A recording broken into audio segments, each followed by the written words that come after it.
In this video, we will talk about the history of the Berlin Wall, understand the division and reunification of Germany during the Cold War. After World War II ended in 1945, Germany was left in ruins. The country was divided into 4 occupation zones, each controlled by one of the Allied powers: the United States, the United Kingdom, France, and the Soviet Union. The capital city, Berlin, located deep inside the Soviet zone, was also divided into 4 sectors. Tensions between the Soviet Union and the Western Allies quickly grew. The Soviets wanted to spread communism, while the Western powers supported democracy and capitalism. By 1949, Germany was formally split into 2 countries: West Germany, Federal Republic of Germany, allied with the United States and other Western democracies, and East Germany, German Democratic Republic, a communist state aligned with the Soviet Union. Berlin, though located entirely within East Germany, remained divided, with West Berlin becoming an island of democracy surrounded by communist East Germany. The construction of the Berlin Wall, 1961. In the years following World War II, many people in East Germany were unhappy with the communist regime. They faced strict government control, limited freedoms, and poor living conditions. As a result, millions of East Germans fled to West Germany, often through West Berlin, where they could escape to the west. This mass exodus was a major problem for East Germany. It weakened the country's economy and made the communist government look bad. To stop the flow of people, the East German government, with the support of the Soviet Union, decided to build a wall around West Berlin. On August 13, 1961, construction of the Berlin Wall began. Barbed wire fences were erected overnight, and over time, the wall was reinforced with concrete, guard towers, and anti-vehicle trenches. The wall cut through neighborhoods, separated families, and became a physical and symbolic barrier between East and West. Life with the wall. The Berlin Wall was far more than just a physical structure; it stood as a powerful symbol of oppression and division. For East Germans, the wall represented the harsh reality of life under a communist regime. They were no longer allowed to travel to West Berlin or West Germany, effectively trapping them in a system that limited their freedoms and opportunities. Those who attempted to escape faced extreme risks. The wall was heavily guarded by East German soldiers, who had strict orders to shoot anyone trying to cross. This made escape attempts incredibly dangerous, yet many people were willing to risk their lives for a chance at freedom. Despite the constant threat of death or imprisonment, countless East Germans tried to flee to the west. Some dug tunnels beneath the wall, while others used creative methods like hot air balloons or even crashing cars through the barriers. These daring attempts highlighted the desperation and determination of those seeking a better life. Over the years, at least 140 people lost their lives trying to cross the wall, and thousands more were arrested and punished for their efforts. Each failed escape was a tragic reminder of the wall's brutal purpose: to keep people in, not just to keep others out. For West Berliners, the wall was a daily reminder of the division of their city and the looming threat of communism. Despite being surrounded by East Germany, West Berlin remained a vibrant and free city, thanks to the support of the United States and its allies.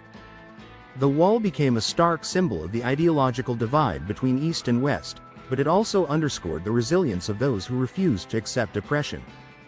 The Berlin Wall's legacy is one of both suffering and hope, as it reminds us of the lengths people will go to for freedom and the enduring human spirit that refuses to be confined. The Cold War and the Wall.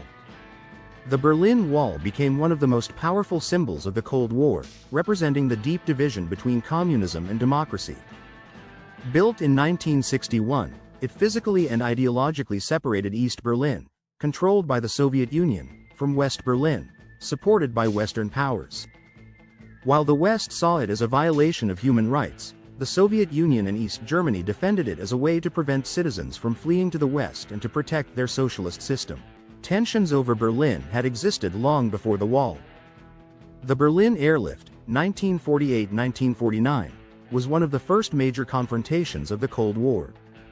When the Soviets blockaded West Berlin, trying to force out the Western powers, the United States and its allies launched an airlift operation, delivering food, fuel, and supplies for almost a year until the blockade was lifted. This event showcased the determination of the West to resist Soviet pressure. Another key moment came in 1963, when U.S. President John F. Kennedy visited West Berlin. In front of thousands, he gave his famous speech, declaring, "Ich bin ein Berliner," I am a Berliner, showing solidarity with the people of West Berlin and reinforcing U.S. support against communism. His visit was a strong message to the Soviet Union that the West would not abandon Berlin. In 1971, the Four-Power Agreement was signed, aimed at easing tensions.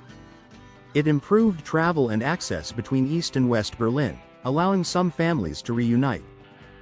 This agreement was a small step toward reducing Cold War hostilities but did not remove the wall's oppressive presence. For nearly 3 decades, the Berlin Wall stood as a symbol of division and oppression. It remained a key point of Cold War conflict until its fall in 1989, marking the beginning of the end of communist rule in Eastern Europe. The fall of the Berlin Wall, 1989. By the late 1980s, the Soviet Union was facing economic problems and growing unrest among its satellite states. In East Germany, people were increasingly demanding freedom and reform. Protests against the communist government grew, and thousands of East Germans fled to the West through other Eastern Bloc countries, such as Hungary and Czechoslovakia. On November 9, 1989, the East German government announced that citizens could travel freely to the West. This announcement was meant to be a controlled easing of restrictions, but it was misunderstood, and thousands of people rushed to the wall. Overwhelmed by the crowds, the border guards opened the checkpoints, and people began tearing down the wall. The fall of the Berlin Wall was a moment of joy and celebration. Families and friends who had been separated for decades were reunited, and the world watched as the symbol of division was dismantled. Reunification of Germany. The fall of the Berlin Wall marked the beginning of the end for East Germany. Within a year, on October 3, 1990, Germany was officially reunified. The reunification process was challenging, as East Germany's economy and infrastructure were far behind those of West Germany. However, with time and effort, Germany became a united and prosperous nation. The reunification of Germany symbolized the end of the Cold War and the triumph of democracy over communism. The legacy of the Berlin Wall. The Berlin Wall remains a powerful symbol of the Cold War and the struggle for freedom. Today, parts of the wall have been preserved as memorials, and the Berlin Wall Memorial and the East Side Gallery serve as reminders of the city's divided past. The fall of the wall also marked the end of the Cold War and the beginning of a new era of hope and cooperation. It showed that even the most oppressive systems can be overcome by the power of people's desire for freedom. The Berlin Wall reminds us of the importance of freedom and the resilience of the human spirit. The history of the Berlin Wall is a story of division, oppression, and ultimately, triumph. For 28 years, the wall stood as a symbol of the Cold War, separating families and ideologies. Its fall in 1989 was a moment of joy and hope, leading to the reunification of Germany and the end of the Cold War. The Berlin Wall reminds us of the importance of freedom and the resilience of the human spirit. Its legacy continues to inspire people around the world to fight for justice, equality, and the right to live in a free society. What do you think of our video? Let me know in the comment section below. If you enjoyed this video, make sure to hit that like button. Also, subscribe to our channel before you go. Thank you for watching.